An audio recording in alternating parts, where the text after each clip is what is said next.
August 27th, 2025.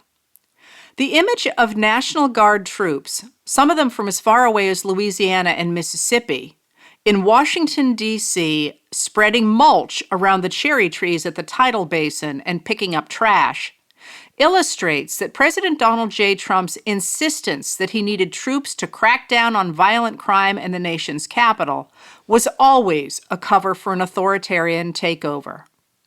As Kate Riga and Amine Ugil noted in Talking Points memo today, earlier this spring, Trump and congressional Republicans did all they could to weaken Washington, D.C. In March, Congress passed a resolution to fund the government temporarily while also freezing all federal spending. That included the District of Columbia, whose budget has to be approved by Congress, although the monies involved come from local taxes, not federal funds. Because those budget monies are local and not federal, according to Campbell Robertson of the New York Times, the Washington, D.C. budget is routinely exempted from federal spending freezes. But the House did not carve it out this time, leaving the city with a shortfall of $1.1 billion. The Senate unanimously approved a bill to fix the error, letting the city continue to operate under its current budget. But the House never took it up. Washington, D.C. Mayor Muriel Bowser and local officials found a workaround to restore some funding, but have had to freeze hiring and cut contracts, grants, and expenditures across the city's agencies. Cuts to city services have made it easier for Trump and his loyalists to insist the city is being poorly taken care of, although violent crime is dropping there, not rising, and the Department of Justice's own numbers show it is at a 30-year low. Now, with troops stationed in the city, Trump and his MAGA loyalists are demonstrating that they control the federal capital. Today, Transportation Secretary Sean Duffy announced that the administration will also take over Union Station in Washington, D.C., from which Amtrak and the city's commuter rail lines run, saying such a takeover was part of Trump's beautification program. Amtrak took control of the station in July 2024, and the bipartisan infrastructure law of the Biden era provided $22 billion to Amtrak to modernize trains and stations. The administration cut a $120 million federal grant to Amtrak in April. Taking control of Union Station will put the administration in charge of key transportation lines into and out of the city.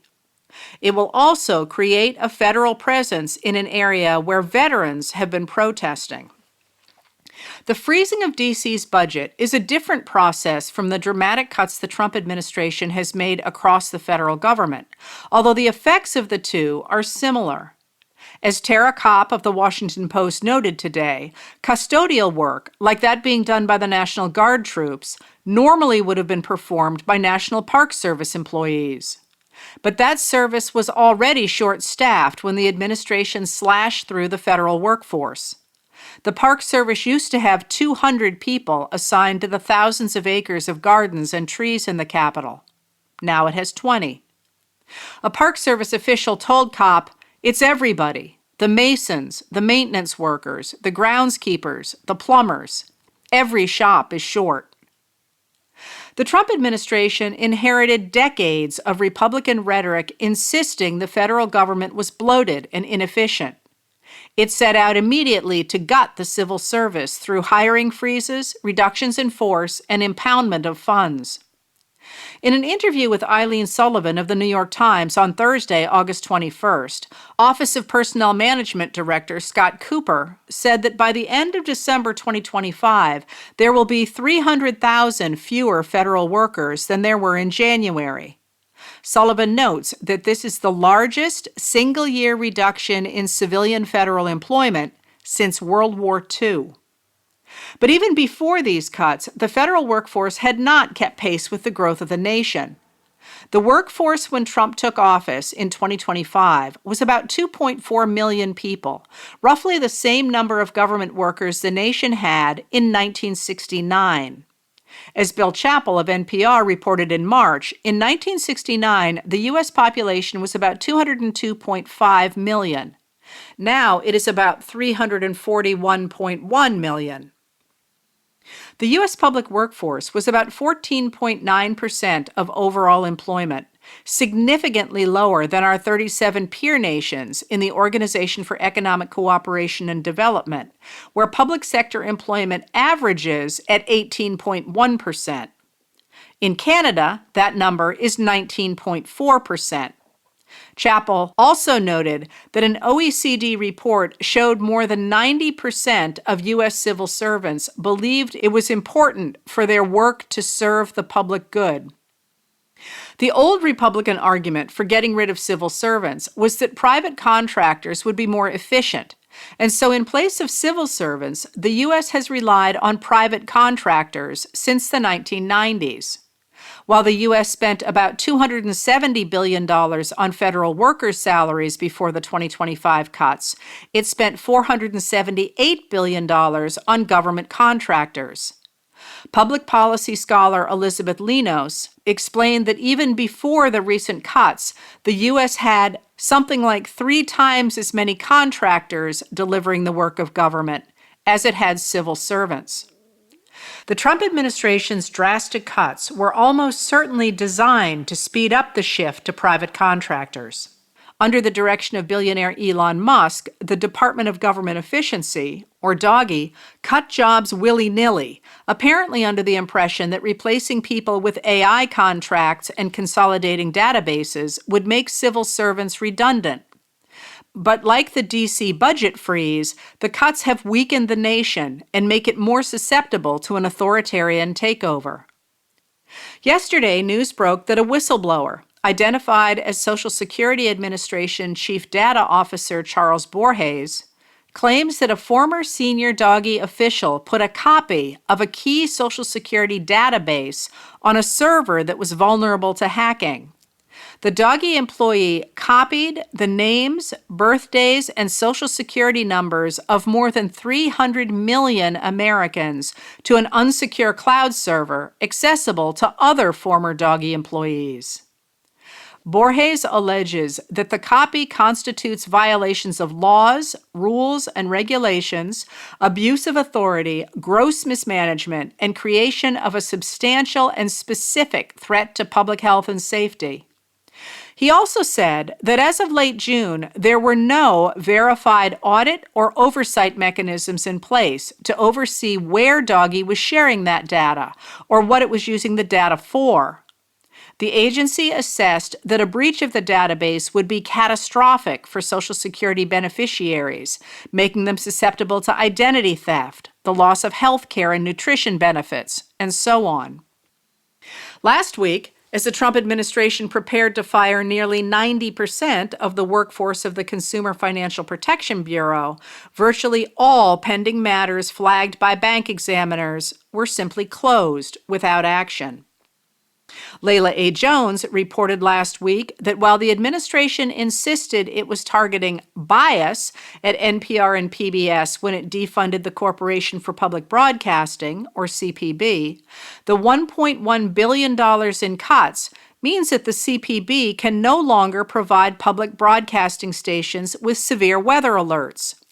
CPB administered the Next Generation Warning System in partnership with the Federal Emergency Management Agency, or FEMA, to issue alerts and information over radio and television stations, many of which are in rural America and can continue to operate when other systems fail.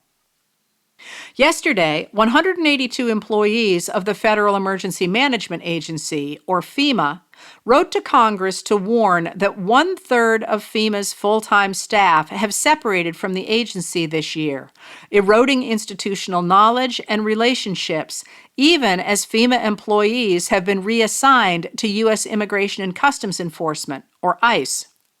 The administration has cut funds for FEMA, has removed both public and internal information related to climate change, and has not appointed a qualified FEMA administrator, as the law requires. In this document, which they called the Katrina Declaration in memory of the disastrous response to Hurricane Katrina, which hit the Gulf Coast almost exactly 20 years ago, they warned that the administration was making it impossible for FEMA to help Americans survive hurricanes, floods, fires, and other disasters.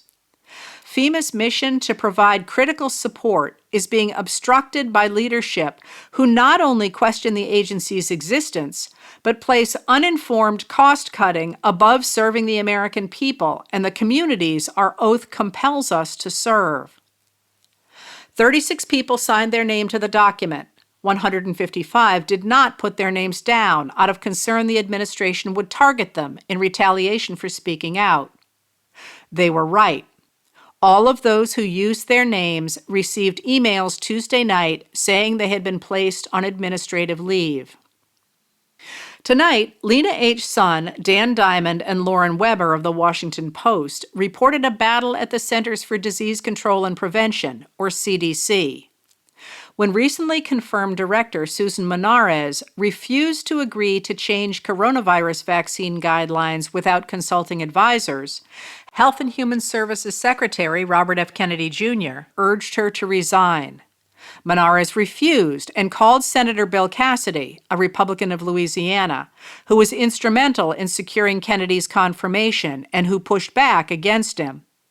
Her involvement of the senator apparently infuriated Kennedy, and the department simply announced on social media that Monarez was no longer the CDC director. Hours later, Monarez's lawyers responded that she had neither resigned nor been fired, accused Kennedy of weaponizing public health for political gain, and said that his purge of health officials put millions of American lives at risk. This is not about one official, they wrote. It is about the systemic dismantling of public health institutions, the silencing of experts, and the dangerous politicization of science. The attack on Dr. Monarez is a warning to every American. Our evidence-based systems are being undermined from within. The White House then formally fired Monarez, saying she was not aligned with the president's agenda of making America healthy again. The attacks on Monarez came as administrative firings, budget cuts, and policies prompted the resignations this week of the CDC's chief medical officer, the director of its infectious disease center, the head of its Center for Immunization and Infectious Diseases, and the director of the Office of Public Health Data. One described Monarez as hamstrung and sidelined by an authoritarian leader. On August 20th, former director of the Central Intelligence Agency and former Deputy Secretary of State William Burns thanked America's fired public servants for serving their country with honor and told them they deserved better than the gleeful indignity inflicted on them by this administration. The current process of cutting the government is not about reform, he wrote, but about retribution. It is about breaking people and breaking institutions by sowing fear and mistrust throughout our government. It is about paralyzing public servants, making them apprehensive about what they say, how it might be interpreted, and who might report on them. It is about deterring anyone from daring to speak truth to power. Deploying National Guard soldiers away from their families and sending them to Washington, D.C. in the heat of August to respond to an emergency, only to put them to work spreading mulch and picking up trash, certainly seems to fit the idea of inflicting indignity to break the nobility of public service for the nation. The firefighters at work combating a wildfire in the state of Washington likely also felt the indignity inflicted by the government. Today, when ICE agents showed up and made them line up so the agents could check their IDs, the agents arrested 2 firefighters, and when a member of the crew asked for the chance to say goodbye, the agents responded, "You need to get the f*** out of here. I'm going to make you leave." One firefighter said, "You risked your life out here to save the community. This is how they treat us." In his resignation letter today, Director of the CDC's National Center for Immunization and Respiratory Diseases, Demetri Daskalakis, set an example for those refusing to be cowed. "The recent shooting at CDC is not why I am resigning," he wrote. "My grandfather, whom I am named after, stood up to fascist forces in Greece. and lost his life doing so. I am resigning to make him and his legacy proud. Letters from an American was written and read by Heather Cox Richardson. It was produced at Soundscape Productions, Dedham, Massachusetts. Recorded with music composed by Michael Moss.